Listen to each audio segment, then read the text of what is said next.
Hello Avani, एक बहुत बड़ी प्रॉब्लम हो गई है। As expected, तुम तो बड़ी या बहुत बड़ी प्रॉब्लम ही करते हो। अब क्या कर दिया तुमने? मैं पापा के साथ एंटीक शॉप पर आया था, लेकिन अचानक यहाँ पर एक स्टैचू जमीन पर गिरकर टूट गया। तो अब ये लोग उस स्टैचू के पैसे मांग रहे हैं, 30 लाख। क्या 30 लाख एक स्टैचू के लिए? हाँ, मुझे कुछ समझ में। Gautam, are you crazy? पूरा दिन घर बैठे रहते हो, मुफ्त की रोटियां तोड़ते रहते हो, उससे तुम्हारा पेट नहीं भरता? जो आजकल तुम मेरे लिए नई नई प्रॉब्लम्स खड़ी करने लगे हो, अब मैं कहां से लाऊं 30 लाख इतने शॉर्ट नोटिस पर? अपनी बात कहते हुए अवनी एक पल के लिए खामोश हो गई। 30 लाख सुनते ही उसके पैरों तले जमीन खिसक गई थी। गौतम भी अवनी के गुस्से के आगे कुछ कह नहीं पाया। आई एम सॉरी, तुम्हारी ये रोज रोज की आदत हो गई, लेकिन इस बार मैं तुम्हारी कोई मदद नहीं कर सकती हूँ। ये प्रॉब्लम तुमने खड़ी की है, तुम ही इससे निपटो। लेकिन अवनी, इससे पहले कि गौतम अपनी बात पूरी कर पाता, अवनी ने गुस्से में फोन काट दिया। गौतम का चेहरा पसीने से तरबतर हो चुका था। आज गौतम और अवनी की शादी को 3 साल हो चुके थे, लेकिन गौतम आज भी अवनी के घर एक घर जमाई बनकर ही रहता था, जहाँ उसकी हैसियत एक नौकर जितनी ही थी। वो नौकर की ही तरह कभी सास की साड़ी आयरन करता तो कभी अवनी की गाड़ी साफ करता। घर की रसोई से लेकर घर की सफाई तक का सारा बोझ उसी के सिर पर था। वहीं अवनी कभी कभी अपने पति की हालत देखकर बहुत झल्ला जाती थी, क्योंकि घर का पूरा फाइनेंशियल बोझ सिर्फ उसी के सिर पर था। लेकिन अवनी, ये स्टैचू पापा के हाथ से टूटा है, इसमें मेरी क्या गलती है? मुझे समझाने का मौका तो दिया होता, बिना मेरी बात सुने फोन काट दिया। गौतम अवनी को फिर से कॉल करने जाता है, तभी शोरूम का मैनेजर कुछ बॉडीगार्ड्स के साथ उसके सामने आ जाता है। सभी की शक्ल पर गुस्सा साफ नजर आ रहा था। मैनेजर ने गुस्से में कहा, क्या हुआ मिस्टर? 1 घंटा हो गया, लेकिन अभी तक न पैसे आए और न तुम्हारी मदद के लिए कोई आदमी। और कितनी देर मुझे तुम्हारे आगे पीछे घूमना है? ऊपर से वो बुढ़ा शॉप से भागने की कोशिश कर रहा था। डैडी जी, मैनेजर ने गुस्से में जवाब दिया, हाँ वो तो अच्छा है, गार्ड्स की नजर इस पर पड़ गई, वरना वो तो यहाँ से रफू चक्कर होने का पूरा प्लान बना चुका था। देखो मिस्टर, 2 बज रहा है और 5 बजे तक अगर तुमने उस एंटीक स्टैचू के पैसे नहीं भरे तो मैं पुलिस को बुलाकर इस बुढ़े को अंदर करवा दूंगा, और ये बॉडीगार्ड तुम दोनों की खातिरदारी करेंगे, वो अलग से। समझ में आई मेरी बात? ये बात कहते हुए मैनेजर गुस्से में गौतम की आंखों में आंखें डालकर देखने लगा और अगले ही पल वहां से निकल गया।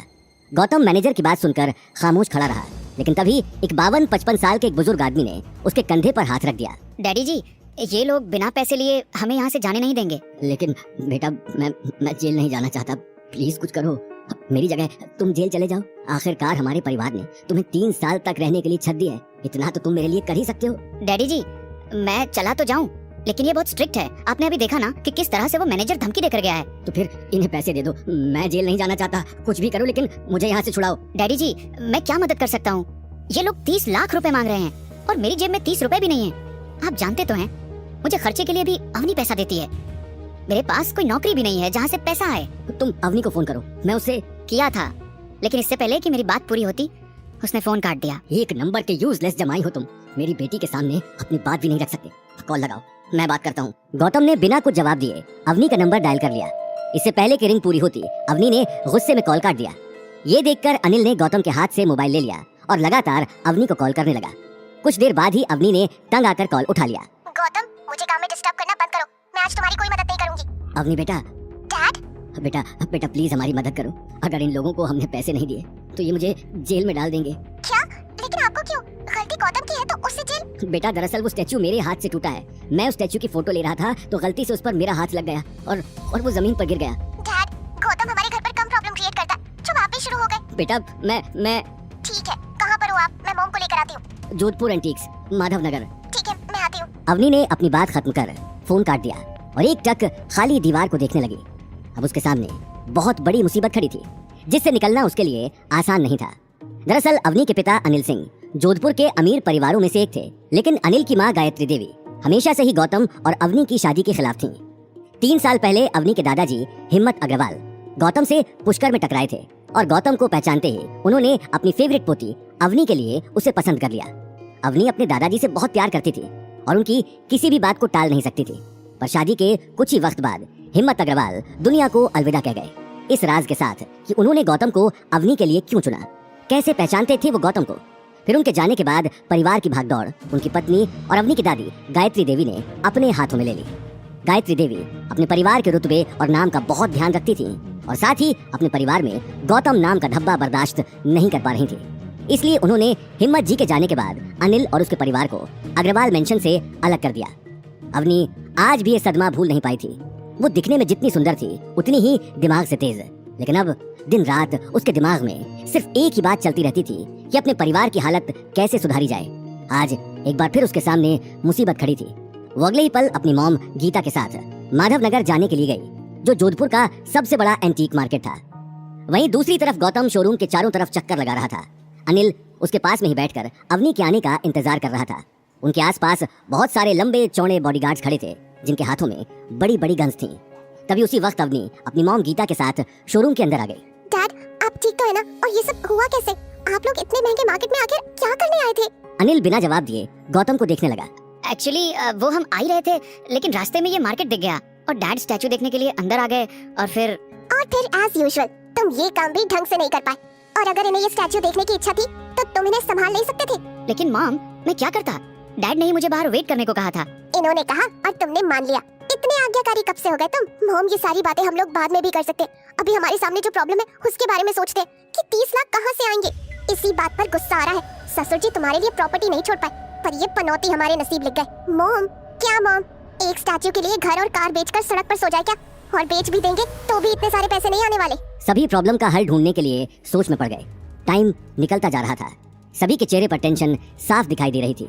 वहीं दूसरी तरफ मैनेजर की नजर बराबर अनिल पर ही थी।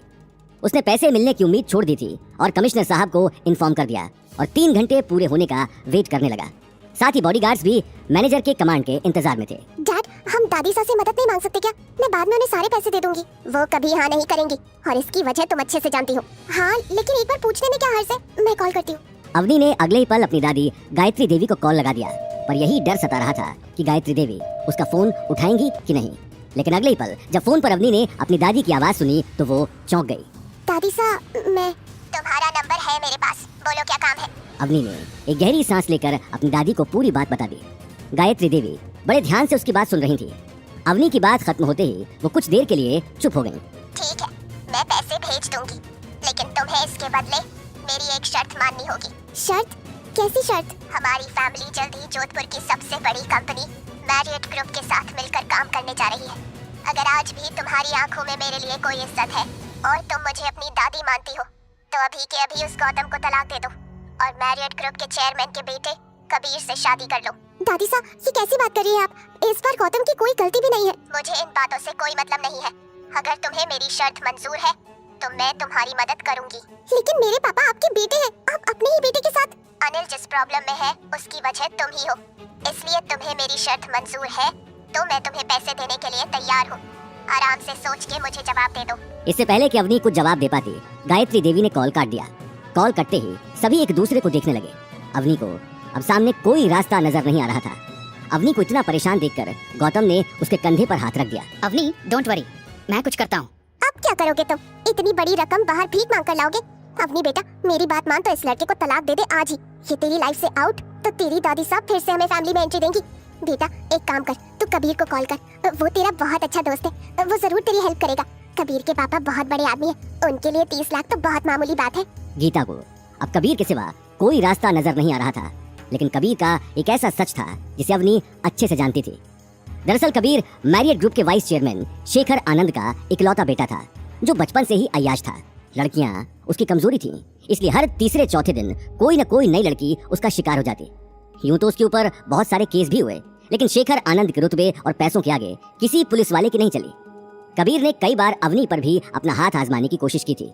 वो कॉलेज में भी अवनी के आगे पीछे ही घूमता रहता था, लेकिन अवनी ने कभी उसे घास तक नहीं डाली। वहीं दूसरी तरफ गौतम, जो अभी तक शांत था, कबीर का नाम सुनते ही आग बबूला हो गया।